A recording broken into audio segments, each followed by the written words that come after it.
Do'stlar, assalomu alaykum. YouTube kanalimda sizlarni yana ko'rib turganimdan juda ham xursandman. Bugun sizlar bilan yangi mototsikllarimiz kelgan, tanishtirib o'taman.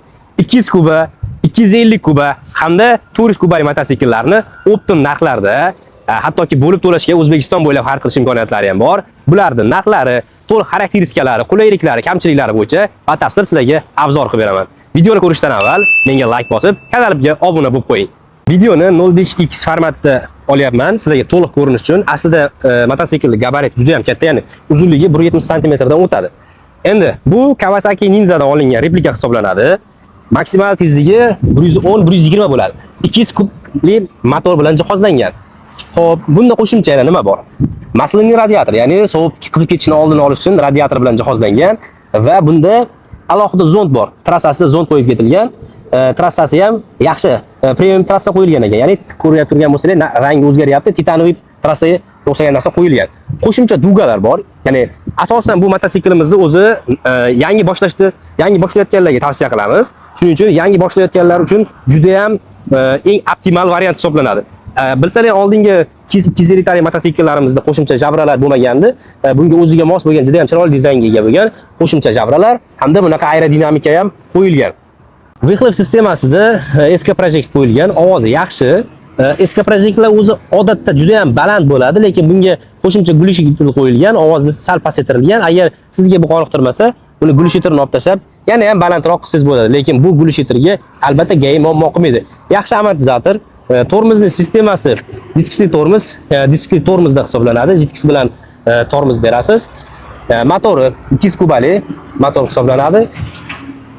Mototsiklda 2 kishi bemalol harakatlansa bo'ladi. Ya'ni orqa passajir uchun alohida noshka qo'yib ketilgan va bu mototsiklni boshqaradigan insonning noshkasi. Korobkasi 6 talik bo'ladi.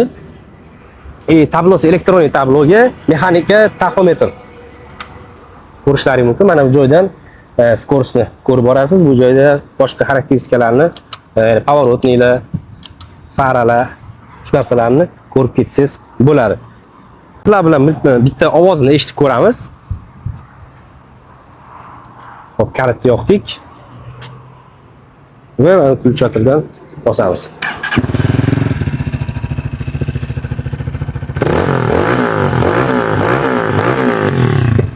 Ovoz yomon emas. Ushbu 200 kubali sovutish radiatorchasi bor bo'lgan titanoviy Vyxlop elektronika tablosi borgan mototsiklimizni narxi $1900 chiqdi. Ya'ni buni har xil rasvetkalari bor. Eng chiroyli rasvetkalar hozir qora.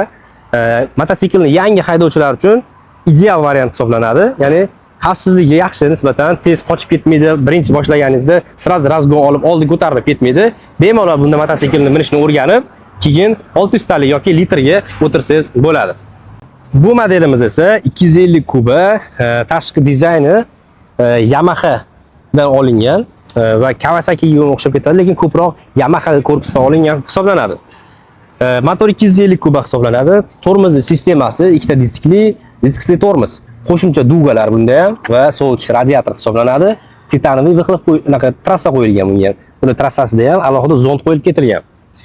Motori 200 kubalikka nisbatan birozgina kattaroq, tezligi shunda 5-10 raznica qiladi. Uncha ko'p raznica qilmaydi, 5 km yoki 10 km ga farq qiladi. Bunga ham SK Project o'sha 2 xil rejim bo'ladigan SK Project qo'yib ketilgan, ovozlari deyarli 200 kuba bilan bir xil. Bemalol harakatlansa bo'ladi, maksimal yuk ko'tarishi 320 kg gacha bo'ladi, ya'ni 2 kishi bemalol harakatlanishi mumkin. Elektronikalari deyarli 200 kubalik bilan bir xil. Buni taxometrlari ham ozgina farqi bor taxometrimizda. Yani mexanika qismi ham hamda elektronika qismi ham bor. Hozir buni ham ovozini bitta eshitib ko'ramiz.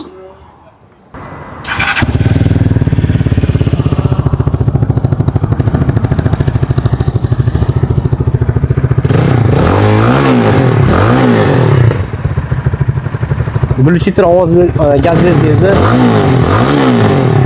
otadi. Mototsiklimiz narxi $1950 chiqqan, ya'ni $50 raznica qiladi. Sizlarga qaysi mototsiklni tashqi dizayni yoqqan bo'lsa, bemalol xarid qilishlari mumkin bo'ladi. O'zbekiston bo'ylab yetkazib berish xizmatlarini tashkillab beramiz. Juda ham chiroyli rasvetka hamda juda ham chiroyli narxlarda chiqdi. 400 kubali Yamaha R1 modelimizdan ham sotuvda bor. Bunda silindrli bo'ladi. Ikkalasida ham zond bor, sovutish radiator, oldi tormoz jitkichli hamda ABS sistemasi bilan jihozlangan. Tormoz sistemasi ikkitali oldi diski bor. Amortizatori yaxshi, amortizatordan qo'yilgan, baquvvat amortizatordan. Pasatkasi pastroq nisbatan. Eski projekt qo'yilgan bunga ham, ovozi ichcha balandroq. Motor katta motor. Hozir bitta ovozini eshitamiz buni. Bunda to'liq elektronika tablo bilan jihozlangan.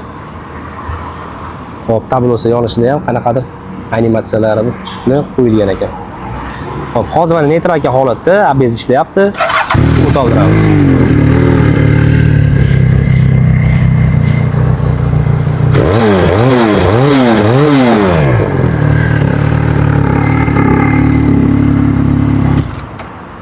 Buni ham har xil rasvetkalardan bor. Mahsulotimiz narxi $2,5 chiqqan. Bemalol xarid qilishlari mumkin. O'zbekiston bo'ylab yetkazib berish xizmatlarini tashkillab beramiz. Orqa qismida yaxshi mayatnik, ya'ni baquvvat mayatnik bo'lgan. E'tibor bersalar, 250 kubaligimizda boshqacharoq mayatnik, bunda alyuminiy nisbatan baquvvatroq mayatnik qo'yib ketilgan. Sizlarga video manfaatli bo'ldi deb o'ylayman.